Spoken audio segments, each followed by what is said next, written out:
இன்றைய வேத வார்த்தை இன்றைய நாளிலும் 14ஆம் தேதி ஆகஸ்ட் மாதம் 2026ஆம் ஆண்டு வெள்ளிக்கிழமை இந்த காலை வேளையிலும் கர்த்தருடைய வார்த்தை இந்த நாட்களிலே இப்படியாக வருகிறது.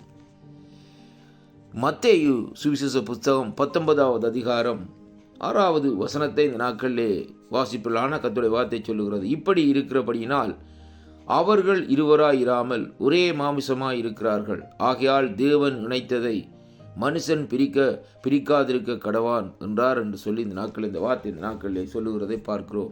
அருமையான கர்த்தருடைய பிள்ளைகளே, பாருங்கள், இந்த சம்பவத்திலே என் ஆண்டவராகிய இயேசு கிறிஸ்து அங்கே இந்த நாட்களிலே கலிலேயாவை விட்டு யோர்தானுக்கு அக்கறையில் உள்ள யூதாவின் எல்லைகளுக்கு கர்த்தர் இந்த நாட்களிலே வந்தார் என்று சொல்லப்படுகிறது. அந்த இடத்திலே பாருங்கள், திரளான ஜனங்கள் இந்த நாட்களிலே வந்து அவருக்கு பின்னாக சென்ற இடத்திலே பாருங்கள், வேதத்திலே பார்க்கிற வேளையிலே பரிசேயர் அவரை சோதிக்கும்படியாக அவரிடத்திலே இந்த நாட்களிலே இப்படியான ஒரு குடும்ப வாழ்க்கையை குறித்து, கணவன் மனைவியினுடைய காரியத்தை குறித்து இந்த நாட்களே அவரிடத்திலே அங்கே கேட்கிறதை காணக்கூடியதாக இருக்கிறது. அருமையான கர்த்தருடைய பிள்ளைகளே, ஆனாலும் பாருங்கள், இங்கே ஆண்டவர் தெளிவான ஒரு வார்த்தையை மறுமொழியை இந்த நாட்களை சொல்லுகிறார். அவர்களுக்கு அவர் பிரதியுத்தரமாக, ஆதியிலே மனுஷனை உண்டாக்குறவர் அவளை ஆணும் பெண்ணுமாக உண்டாக்கினார் என்பதையும், இதன் நிமித்தம் இந்த நாட்களிலே தன் புருஷனானவன் தன் மனைவியையும் தாயையும் விட்டு தன் மனைவியோடு இந்த நாட்களிலே தன்னுடைய தகப்பனையும் தாயையும் விட்டு தன்னுடைய மனைவியோடு சேர்ந்திருப்பான் என்று சொல்லி இந்த நாட்களில் அவர்கள் ஒரே மாம்சமாக இருப்பார்கள் என்று சொல்லி இந்த நாட்களில் இந்த இடத்திலே சொல்லுகிறதை பார்க்கணும். அருமையான கர்த்தருடைய பிள்ளைகளே, இந்த காரியத்தை நாங்கள் சற்று இந்த நாட்களில் சிந்தித்து பார்ப்போமா இருந்தால், ஏன் ஆண்டவராகிய இயேசு கிறிஸ்து இப்படியாக சொன்னார் என்றால், தான் அந்த குடும்பங்களுக்குள்ளே இந்த நாட்களிலே உலாவி வரும்படியாகத்தான் தேவன் இந்த நாட்களில் இந்த வார்த்தையை நமக்கு சொல்லுகிறதை பார்க்கிறோம்.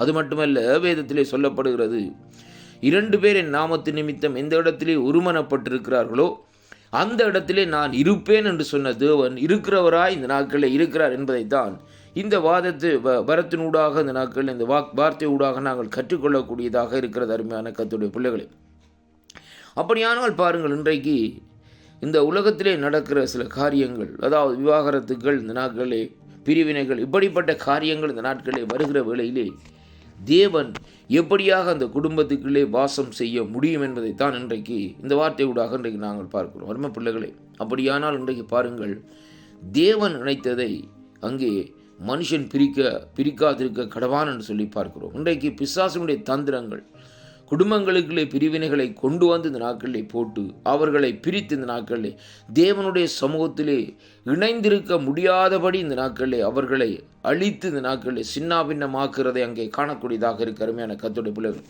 இது ஆதி முதல் கொண்டே அப்படியான சூழ்நிலைக்குள்ளே இந்த நாட்களிலே தள்ளப்பட்டிருக்கிறதை பார்க்கிறோம். அருமையான அன்பு பிள்ளைகளே, அதனாலே தான் இங்கே பாருங்கள், இந்த பரிசேயர்கள் அவரை சோதிக்கும்படியாக இவர் இந்த குடும்ப காரியத்திற்காக என்ன ஆலோசனை சொல்லுகிறார் என்பதை குறித்து இந்த நாட்களை அறிந்து கொள்ளும்படியாக அவரிடத்திலே வந்து இப்படியான ஒரு கேள்வியை இந்த நாட்களை எழுப்புகிறதை பார்க்கிறோம். ஆனால் ஆண்டவராகிய இயேசு கிறிஸ்து தெளிவாக இந்த புதிய ஏற்பாட்டில் இந்த நாட்களில் இப்படியாக இந்த நாட்களை சொல்லுகிறதை பார்க்கிறோம். ஒரு திருமணம் என்று சொல்லப்படுகிற காரியம் எப்படி என்றால், அது தேவனாலே இணைக்கப்படுகிற காரியமாக இந்த நாட்களில் இருக்கிறது. சில வேளைகளிலே நாங்கள் நினைக்கிறோம் இந்த நாட்களிலே, அதாவது திருமணத்திலே இருவர் சேர்ந்து இணைகிறது ஒரு சாதாரணமான திருமணமாக இருக்கிறது. இன்னும் ஒன்று ப்ரொபோஸ் பண்ணி செய்கிற திருமணங்கள் இப்படியாக இருக்கிறது. அப்படி அநேக காரியங்கள் இந்த நாட்களில் இருக்கிறது. ஆனாலும் கர்த்தர் இவரென்று நியமிப்பாராக இருந்தால் இந்த நாட்களிலே அருமையான கர்த்தருடைய பிள்ளைகளே, அதை எந்த மனுஷனாலும் இந்த நாட்களிலே பிரிக்க முடியாது என்பதைத்தான் முதலாவதாக இன்றைக்கு அறிந்திருக்க வேண்டும். பாருங்கள், ஒரு சிலருடைய வாழ்க்கையிலே பாருங்கள், அங்கே இந்த நாட்களில் 2 ஆத்மாக்களும் 2 இருதயங்களும் இந்த நாட்களை ஒத்துப்போகிற வேளையிலே அவர்கள் இந்த நாட்களை திருமணம் செய்து குடும்பத்தோடு இந்த நாட்களை வாழுகிறதை பார்க்கிறோம். அருமையான கர்த்தருடைய பிள்ளைகளே, அப்படியானால் பாருங்கள், ஆனால் அப்படிப்பட்ட சூழ்நிலையிலே பிசாசானவன் என்ன செய்கிறான் என்றால், அந்த இடத்திலே வந்து அந்த குடும்பங்களை பிரித்து பிள்ளைகளை சிதறடித்து இந்த நாட்களிலே இப்படிப்பட்ட காரியத்தை இந்த நாட்களிலே செய்கிறதை பார்க்கிறோம். அதை குறித்து தான் ஆண்டவர் தெளிவாக இந்த மத்தேயு 19ஆம் அதிகாரத்தில் இந்த நாட்களிலே சொல்லி இருக்கிறதை அங்கே காணக்கூடியதாக இருக்க அருமையான அன்பு பிள்ளைகளே. அப்படியானால் இந்த நாட்களிலே இன்றைய நாட்களில் நாங்கள் பார்க்கிற வேளையிலே தேவன் இணைத்ததை மனுஷன் திருக்க கடவான் என்ற வார்த்தையின்படி நாங்கள் இணைந்து ஆண்டவராய் இயேசு கிறிஸ்துவின் நாமத்தில் இந்த நாட்களை மகிமைப்படுத்துவோம். ராஜாதி ராஜனுடைய வருகைக்கு நாங்கள் ஆயத்தப்படுவோம். இந்த வாக்குத்தத்தங்களை விசுவாசிக்கிற குடும்பங்களுக்குள்ளே கர்த்தருடைய பரிசுத்தருடைய வல்லமை செயல்படும்படியாக இயேசு கிறிஸ்துவின் நாமத்திலே ஜெபிக்கிறேன். ஆமென்.